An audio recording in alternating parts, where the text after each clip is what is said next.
봅니다. 자, 지금부터 마태복음 족보를 하는데 한 2번 더 할 수도 있어요.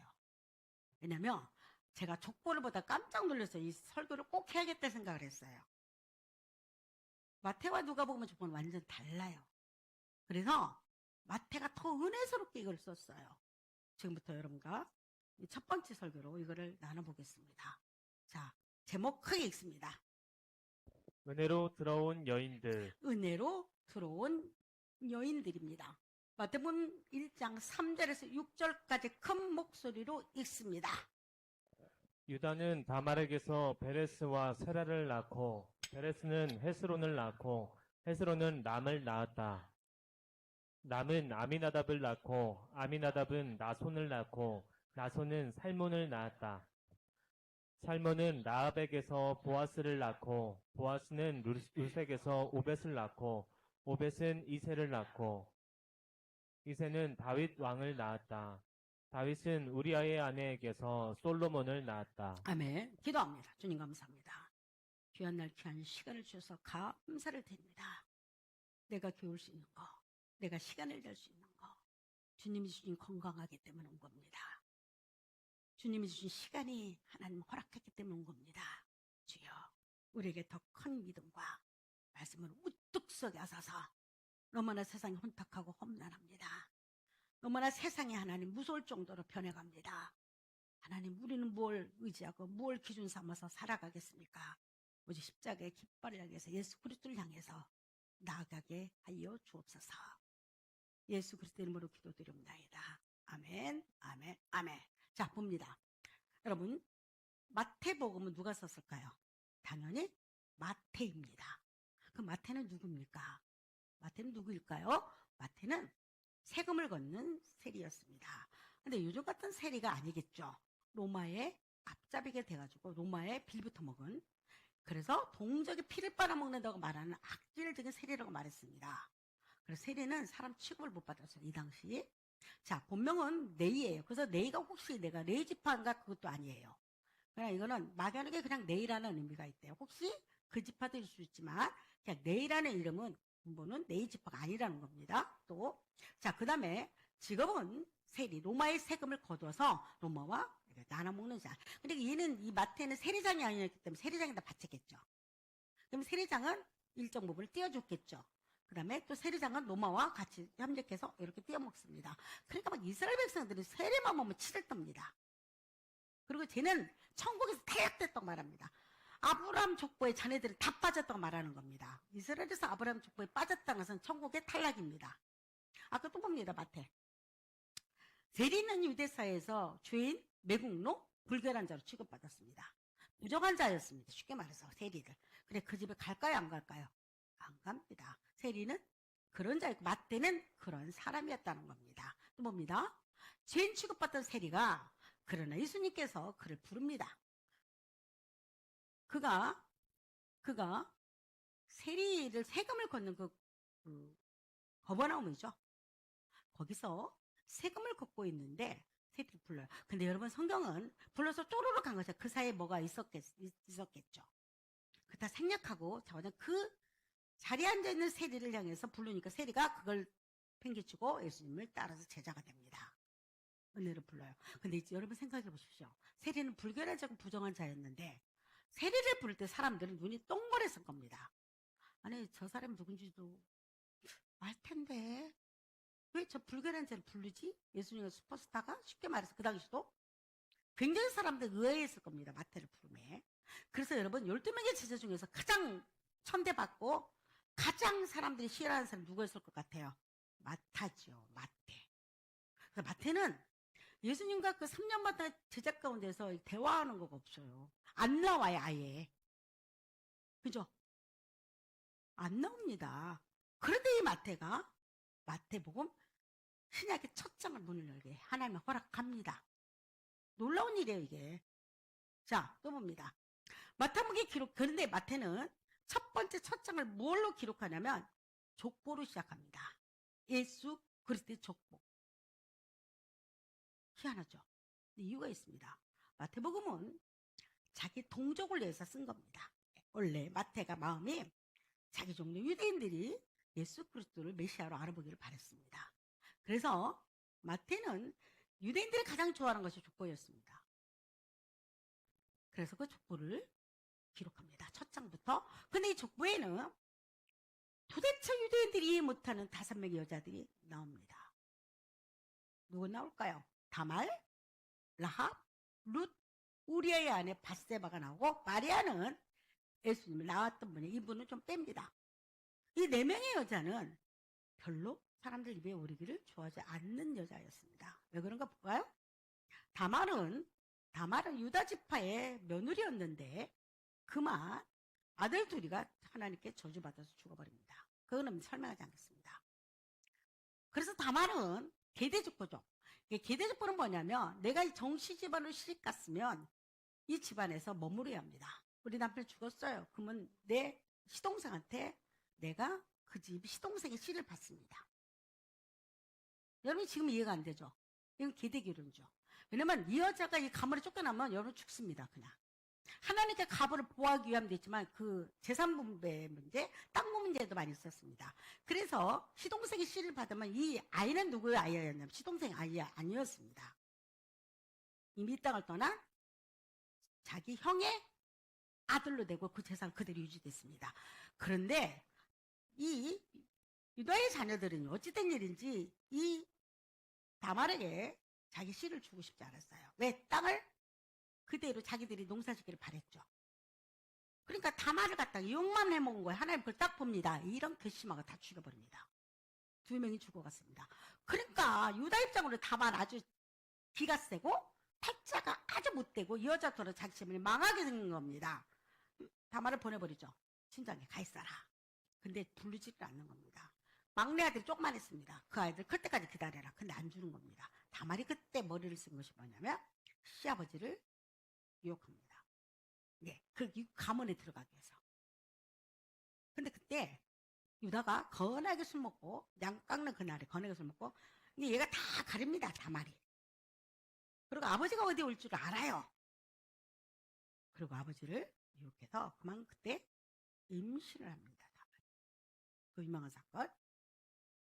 그러니까 다말은 굉장히 그 시대상에서도 굉장히 말이 많았을 겁니다. 그 당시에.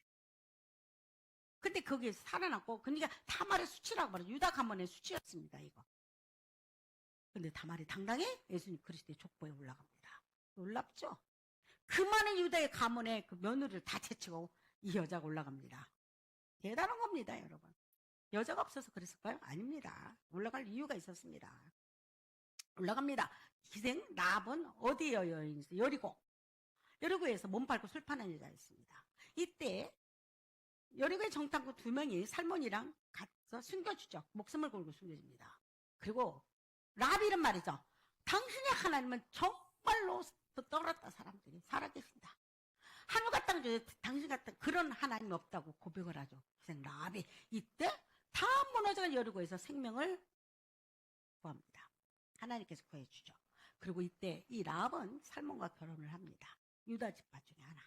그리고 기생이었어요. 꼭 성경을 쓸 때 라합 할 때는 기생을 붙여요. 성경은 참 얄밉습니다. 기생 라합이라고 꼭 붙입니다.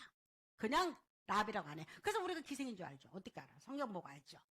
자, 룻은 이방인 모압 족속은 어떻게 하나님을 아니 하나님은 우상을 섬기냐면 어린아이를 불에 태워 죽입니다. 만몬신 아니 뭐죠? 몰렉신을 섬깁니다. 거기서 있던 여인이었습니다. 그러니까 이스라엘 백성들은 아주 싫어했던 여인 중 하나가 누구였다? 룻이라는 여인이었습니다. 남편이 기름과 말더니 그만 모압 땅에 다 죽어갑니다. 아버지랑. 그리고 청산 가버려서 그 나오미를 따라서 나왔던 여인이 누구였냐면 룻이었습니다. 이게 여인들 족보에 올라올 수 없었죠. 밧세바는 그 유명한 다윗은 부인이 몇 명인 줄 아세요? 10명이 훨씬 넘습니다. 정실 부인만 9명, 10명이었어요. 정실만. 수동들 말할 필요 없이 많았습니다. 그런데 그 중에 하나님께서 공교롭게도 다윗이 범전 현장에서 낳았던 아들이 큰아들은 죽죠. 하나님 그 벌로 죽입니다. 두 번째 아들이 밧세바를 유혹해서 다윗이 왕권의 힘을 가지고 밧세바를 유혹해서 아들을 낳았던 아들이 솔로몬이었습니다. 자, 이 4명의 여자는 다 사형과 아픔에 있는 여인이죠. 다말은 부끄럽고 숨기고 싶은 상처가 있고, 라합은 우상과 음행속에 살던 여인이었고, 룻은 이방의 여인은 과부의 자리에 있던 여인이었고, 바세바는 권력의 피해자고 깊은 상처와 죄의 흔적을 안고 자기 남편 죽습니다. 우리아가 처참하게 다윗의 모함으로 전쟁터에서 화살바지로 죽어갑니다. 그러니까 이들은 모두 상처와 도대체가 이 족보에 들어서는 안 되는 여인 중에 뛰어든 겁니다. 자, 이런 여인들이 왜 굳이 족보에 마태는 집어넣었을까? 누가는 없어요. 마태는 굳이 이런 여인을 집어넣습니다. 이유가 있죠. 이스라엘의 족보는 보통 굉장히 여러분 족보는 자기 가문의 자랑이 아니에요. 우리 가문에 살인자가 몇 명, 사기꾼이 몇 명. 난 이런 족보 하나도 못 봤어. 그러니까 이 족보는요, 누가 사기꾼 몇 명, 도둑질 몇 명, 이렇게 안 씁니다. 이렇게 안 써요. 그래서 족보는 자랑이 되겠죠. 이스라엘도 마찬가지죠. 그러나 예수 그리스도 족보는요, 수치와 죄까지 모두 드러내버립니다. 감추고 싶었던 것들을 수면 아래 있던 걸 끄집어 올립니다. 족보가. 그러면서 예수의 족보는 모든 죄인과 이방인에게 열려있는 족보라는 겁니다. 쉽게 말해서 왜 이렇게 밑에 있는 숨기고 싶었던 죄와 부끄러움과 수치를 왜 드러냈냐는 겁니다. 굳이 마태가. 이거는 모든 이방인들과 죄 많은 사람들에게 너 바라는 겁니다. 이거. 예수 그리스도 족보는 좀 달라요. 그래서 여러분. 예수의 족보는 십자가의 은혜로 우리도 하나님의 가족이 되게 하는 족보라는 거. 쉽게 말해서 다말에 들어갔어? 너도 들어와 이러죠. 아니 다윗의 그 많은 부인을 제치고 우리의 아내였던 꼭 그 성경을 꼭 써요. 바세바를 쓸 때 꼭 쓰는 말이 있어요. 굳이 좀 지우지. 성경은 참 얄밉습니다. 때로는 우리의 아내 바세바에게서 난 누구다 이렇게 말해요. 성경은 굳이 상처와 수치를 덮지는 않습니다. 우리 안에 바세바에게 난 그 아들이 예수 그리스도 올라가는데 굳이 하나님은 그 아들을 택합니다. 솔로몬이라는 아들을. 너 바세바 같아? 들어와. 이 소리죠.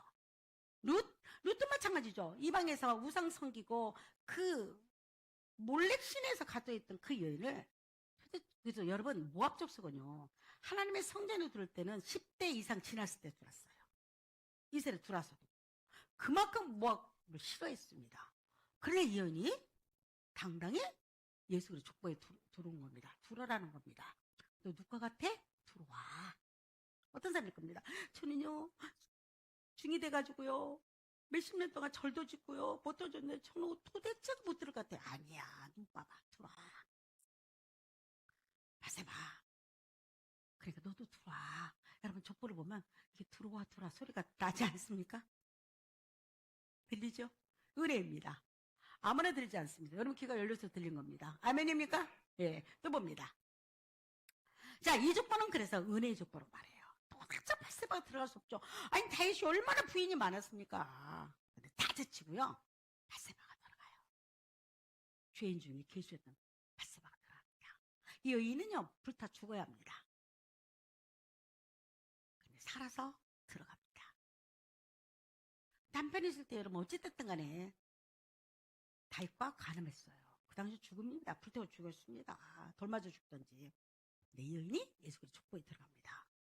그래서 이 족보를 은혜의 족보, 복음의 족보, 구원의 족보로 말합니다. 여러분 보세요. 다말 시아버지와 이렇게 저렇게 해서 이제 성경 보면요. 복음에 눈을 띄지 않는 성경은 참 지저분한 책입니다. 아니 좀 숨기지. 지우개 좀 싹싹 지우지. 굳이 이런 걸 왜 집어넣지? 이유가 있죠. 모두 우리 세상사에 일어난 일 아닙니까? 요즘에 사람들에게 누누이 많이 들었던 것들, 돈과 사랑과 권력과 투쟁과 죽고 사는 문제가 성경 안에 다 들어있지 않나요? 그래서 성경을 보면요, 여러분 이해를 못할 때가 많은데 가만히 보면 그게 내 모습이 거기에 있는 겁니다. 여러분 모습이 있습니다. 족보에는 단지 여인들이 다 각기 다르지만 나의 모습도 그 여인 중에 하나가 돼 있을 겁니다. 믿습니까? 그리고 그 은혜가 그 복음이 그 구원이 십자가로 확증돼 버려 합니다. 여러분 오늘날 내가 구원받은 것은요 내가 족보에 들어가기까지는 여러분, 내가 분명히 가늠하고, 예를 들어서 내가 욕심 많고 탐심 많고 때로는 누구를 갖다가, 여러분, 우리는 참 사람을 질투하시기는 평생 못 버리는 것 같아요. 어떻게 생각합니까? 진짜 그렇습니다. 나보다 못한 자가 나보다 우뚝 설 때는요, 괜히 질투하고 괜히 배 아픕니다. 이거는 여러분과 나도 마찬가지일 겁니다. 그러나 나는 내가 십자가로 거듭나고 나서 이것들이 상당히 사라졌다는 거, 인정이 되는 겁니다. 인정이 돼요. 그래서 여러분, 뭘로 확증되냐면, 내가 십자가로 거듭날 때 나의 수치와, 놔두세요, 나의 또는 모멸과 나의 죄악이 싹 하나님께서 덮어주고 사라지게 한다는 거. 이들이 비록 구약의 여자지만 왜 마태가 그 족보 가운데 그들을 집어넣냐? 이들도 역시 하나님의 은혜로, 하나님의 십자가의 그 예수 그리스도의 피로써 이들도 용서받고 하나님 족보에 들어왔다는 겁니다. 아멘입니까? 우리는 왜 이 족보를 지금 이 시간에 왜 나눌까? 묻는다고 상관이 있다고. 왜 나눌까요, 여러분? 봅니다. 아까 이야기했듯이 너도 이 족보에 들을 수 있다는 겁니다. 죄 많은 내가 어떻게 하나님 나라에 갈 수 있냐고 묻는다면, 죄 많은 내가 어떻게 족보에 들어갈 수 있냐고 묻는다면, 하나님의 족보를 그래서 풀어놓은 겁니다. 족보는 위대한 족보가 아니에요. 만약에 이 집안의 족보가 왕족의 족보였다고 생각해 보십시오, 여러분. 누가 노비가 감히 거기에 족보에 들어갑니까? 누가 상민이, 쌍놈이라고 말했던 상민이나 노비가 누가 감히 그 족보를 쳐다도 봅니다. 세상의 족보는 여러분, 이 시왕조의 족보는요, 감히 일반 평민조차도 여러분, 귀족도 못 들어갑니다. 그 집안의 피를 이어받은 자, 면으로 들어간다던가, 뭔가 그 집안에서 부를 때 들어가는 겁니다. 법적으로, 그것도. 뭘로? 법적으로 부를 때. 그런데 예수 그리스도 족보는 도대체 이거는요, 우리가 이해 못할 이 족보는 너도 들어와라고 우리에게 호소하는 겁니다. 이 족보는 하나님의 은혜와 선택으로만이에요. 여러분, 이 만이 얼마나 중요한지 아세요? 하나님의 은혜와 선택만으로만 이 족보가 이어지고 선포된다는 거죠. 지금 마태가 선포하는 거죠. 마태를 통해서, 예수께서 봐라, 족보 잘 봐, 너 들어와. 너도 들을 수 있어. 근데 여러분들은 한 가지 알아야 합니다. 반드시 예수 그리스도 족보에 있는 자가 천국 갈 수 있다는 거예요. 이 족보는요, 내가 들어가도 그만, 안 들어가도 그만이 아니에요. 우리는 비록 내가 정씨 가문의 딸이고, 맞죠? 나 정씨죠? 딸이고, 진씨 가문의 아들이라 할지라도 성과 관계없이요, 우리는 예수 그리스도 보혈로서 그 족보에 들어가 있는 자입니다. 아멘? 우리는 예수 그리스도 족보에 들어가 있는 자야. 믿습니까? 여러분 믿습니까? 이게 믿음이에요. 이 여인이 도대체가 들어갈 수 없는데 들어갔어. 그럼 너도 들어와. 뭘로? 내가 너를 용서했잖아. 내가 너를 깨끗게 했잖아. 내가 너를 보혈로 덮었잖아. 들어와. 주저하지 말고 들어와. 두려워하지 말고 들어와. 그것도 재밌는 거 있습니다. 마태복음, 제가 이걸 공부하다 보니까 저는 마태를 보면서 가장 이게 가슴 울컥할 때가 뭔지 아세요? 이 마태복음 9장을 보면 울컥했죠. 정말 감동받습니다. 여러분도 어떻게 생각 볼지 모르지만 마태복음 9장에는요, 12명의 제자 중에서 유별나게 내가 제자 돼서 너무나 감사해서 연회를 열었던 사람 딱 한 명, 마태입니다. 마태예요. 난 들어갈 수 없는 예수 그리스도의 제자로 들어갔거든. 사람들의 제자를 손가락질로, 너는 아우 저 나쁜 놈, 저 매국노, 저는 하나님 나라에 못 들어가 있던 내가 놀라울 정도로 예수 그리스도 안에 지금 있는 겁니다. 그리고 제자들이 나와 같이 제자로서 있는 겁니다. 그래서 마태가 너무 감동받아서 그 제자들과 예수님 불러요. 그리고 자기 집에 연회를 열어요. 그때 초대받은 사람들이 있습니다. 죄인과 세리들이라고 말해요. 성경은 죄인과 세리들이 그의 친구로 초대받습니다. 쉽게 말하면 저는 이때 삭개오도 아마 그냥 있을 수도 있고 소문을 들었을 겁니다. 이때 수많은 사람 죄인들이 와서 마태를 보면서 안심하고 그 연회에 들어줘. 여러분 생각해 보십시오. 어떻게 여러분 죄인들이 와서 예수님과 같이 밥을 먹을 수가 있을까요?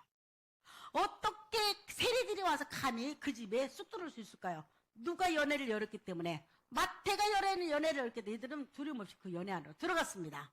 근데 밖에는 누가 좀 바리새인과 서기관들이 아유 저 지저분한 것들 저 죄인들 괴수들 저것들 데리고 연애를 하다니 수근수근 난리 났습니다. 안과 밖에 완전 분리돼 버립니다. 여기는 죄인들의 모임이었고 여기는 자칭 의롭다는 모임들이었습니다. 문 밖에는. 이때 유명한 말을 합니다. 예수님께서. 마태복음 9장 보면 오늘 예수께서 제자들과 함께 마태의 집에서 식사를 하셨다. 읽습니다. 시작.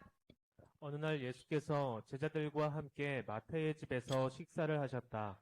그 자리에는 세리들은 물론 죄인들로 취급받은 이방인들이 많았다. 자, 또 있습니다. 시작. 건강한 자에게는 의원이 쓸데없고 병든 자에게라야 쓸데있느니라. 내가 의인을 부르러 온 것이 아니요 죄인을 부르러 왔노니. 이때 그 유명한 말씀하십니다.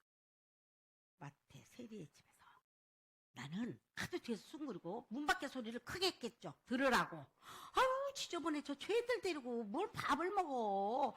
에이 저분은 분명히 뭔가 유명하신 분이고 뭔가 하나님 뭐가 일을 하시는 분인데 어떻게 저런 죄인들과 괴수로 같이 밥을 먹지? 그리고 그 온 것들이 다 세리들이네. 그리고 죄인들, 사칭 죄인을 참게도 있을 수도 있어요. 이런들이 와가지고 같이 밥을 먹으니까 밖에 쑥쑥하기 시작합니다. 그러자 예수님께서 봐라, 나는 건강한 자를 위해서 오지 않았다. 아픈 자, 병든 자를 위해서 왔다. 여러분, 우리는요, 육신은 건강할 때 마음에 다 병든 자입니다. 그러니까 인정이 안 된다고요. 그래서 여러분, 우리는 수많은 마음 살이를 하면서 마음 속에서 마음 살이를 하면서 살아가요. 단지 그걸 감추면서 때로 누르면서 때로 이렇게 살아갑니다. 그러면서 여러분 자기와의 싸움에서 얼마나 힘든지 아세요? 때로는 왜 난 이것밖에 안 될까? 나는 왜 하나님이 살아계신다는데 난 이것밖에 안 되지? 내 삶이 뭐지? 우리는 끊임없이 자기와의 싸움과 자기 연민과 자기 안에서 그 단점과 문제점과 너무 잘 알죠. 이런 것들에 대해서 끊임없이 싸우면서 살아갑니다. 마치 몸은 육신은 건강한데 마음이 많은 사람들이 병들어 있습니다. 이건 사실입니다. 세상이 쩌들고 돈에 대해 쩌들수록 삶이 쩌들수록 병든 자처럼 살아갑니다. 그래서 이렇게 TV를 보면 이런 말을 해요. 어떤 여자분이 멀쩡한데 자기는 햇빛 보기가 두렵대요. 그래서 집에다 다 커튼을 쭉 살아갑니다. 멀쩡한데. 여러분 수많은 사람이 병들어서 허덕이고 있습니다. 있습니까? 돈이 있어도 허덕이고요. 자식이 있어도 허덕이고요. 권력과 명예가 있어도 허덕이고 살아가요. 그래서 나는 건강한 자를 위해 오지 않았다. 나는 병든 자를 위해서 왔다. 나는 자칭 의인을 위해서 오지 않았다. 나는 죄인이고 세상에서 버린 자를 위해서 이 땅에 왔다고 예수께서 그때 선포를 합니다. 예수 식탁은, 은혜의 식탁은 자칭 의인이 아니라 죄인들에게 열려있는 그 자리를 누가 만들었냐? 마태가 만들어요. 기가 막히죠. 저는 마태복음 9장을 볼 때마다 그때 마태의 마음과 심정이 어땠을까? 그리고 마태를 통해서 들었던 수많은 세리들은 어떤 마음으로 예수를 바라봤을까? 그리고 제자 11명은 뭐라고 그들은 판단했을까? 거듭나기도 전인데. 속으로 복잡했을 겁니다. 밖에서 수근거리는 그 소리가 다 들리잖아요. 다말과 랍과 룻, 바나바와 마태의 공통점이 무엇인지 아세요? 공통점이 있습니다. 그래서 마태가 이 족보를 기록할 때 이걸 굳이 넣어요. 공통점이 있죠? 절대 연애 초대받을 수 없는 사람들입니다. 보통의 연애 이게 못 들어옵니다. 그러나 예수의 족보에 당당히 들어올 수 없는 사람들입니다. 당당히 못 들어오죠. 이들은 같은 공통점이죠. 그런데 마태복음이 얼마나 위대한 책인지 아세요? 얼마나 멋진 책인지 몰라요. 마태가 이 족보를 통해서 족보에 등장한 여인들과 죄인이었던 마태를 한 자리로 봐요. 무슨 말이냐? 나도 저 족보에 들어있어 이 소리예요. 마태는 이 여인들이 들어있던 세리 마태, 나는 사람들 사기꾼이었고 사람들한테 불결하고 부정하다고 말했던 내가 나 족보에 들어있어. 어디 족보에? 예수의 족보에 들어있어. 아멘입니까? 마태는 이들과 같은 한 자리에 자기를 놓고 싶었어요. 여러분들 족보에 들어있습니까? 우리도 같은 한 자리에 있는 겁니다. 이때 말아요. 나도 들어있다는 겁니다. 마태는 이 족보를 기록할 때 그때 마태가 어떤 마음을 기록했을까? 제자들 중에 이렇게 유일하게 자기를 들으면 쓰는 것들이 여러분 누굽니까? 그 유명한 바울 외에는 마태만큼 12명의 제자로 이렇게 자기를 드러낸 사람이 없어요. 은혜가 컸다는 거죠. 그만큼 은혜가 컸다는 거죠. 그만큼 내가 구원받은 것에 감격했다는 거죠. 우리는 마태와 같은 존재들이에요. 믿습니까? 우리는 마태와 같은 죄인 중의 개수예요. 이 여인들처럼. 마태는요, 나도 이 여인처럼 족보에 들어있다고 살아보고 싶었던 거예요. 믿습니까? 그러면 또 하나 묻겠죠. 당신도 들어오라는 겁니다. 여러분의 자녀들이 족보에 들어오기를 축복합니다. 여러분의 주위 사람들이 족보에 들어오기를 축복합니다. 이 족보는 가죽 옷을 입은 자는 안 돼요. 자기를 치장하고 바리새인과 서기관들은 못 들었어요. 자기를 치장하고 마치 종교적 행위로서 가도 있는 자들의 족보가 필요가 없습니다. 이 족보는 추한 자가 들어가요. 죄인이 들어가요. 벌거벗은 자가 들어가는 곳이에요. 믿습니까? 여러분들 들어있기를 축복합니다. 그래서 여러분 설교가 저는 요즘에 준비할 때 마지막이라 생각하고 준비를 항상 해요. 하나님 언제 나를 부를지 아세요. 여러분 설교를 들 때 여러분 마지막에 생각을 드려야 합니다. 진짜입니다. 이럴 때 사람이요 생각이 바뀌기 시작해요. 저도 마찬가지죠. 하나님께서 나를 언제 부를지 아세요. 내가 마지막에 될 수 있는 설교를 생각해요. 우리는 이 땅을 그렇게 살아가는 겁니다. 어떤 사람 목사님 너무 극단적입니까? 인생은 원래 극단으로 흘러간다니까. 그냥 문제없이 잘 가면 모르지만 무슨 문제가 탁 터질 때는 무슨 생각 드는 줄 아세요? 내가 왜 이러지? 왜 나만 이러지? 이렇게 생각됩니다. 그리고 또 하나가 재밌는 건 시간은 내 거 아니에요, 여러분. 시간 여러분 겁니까? 시간 여러분 거예요?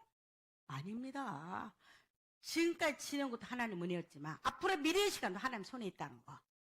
그러면 여러분 저는 이런 생각을 합니다. 내가 머무는 시간, 내가 머무는 공간, 내가 있는 이 시간은 이 조그마한 우주에 갇혀있던 나는, 지구에 갇혀있던 나는 갇혀있는 동안에 뭘 해야 하냐? 거듭난다는 거. 목사님 맨날 거듭나래. 근데 무슨 말을 할까요? 마태도 이런 말 했는데. 이 지구 조그마한 공간 안에 갇혀있을 때, 육신이 살아서 움직일 때, 육신이 살아서 말을 하고, 보고, 느끼고, 감정을 느낄 때, 우리는 반드시 해야 할 일이 있습니다. 하나님의 자녀로서 우뚝 서는 겁니다. 아멘입니까? 마태가 우뚝 선 것처럼 우리도 우뚝 서서 예수 그리스도의 증인과 제자 되기를 축복합니다. 기도합니다.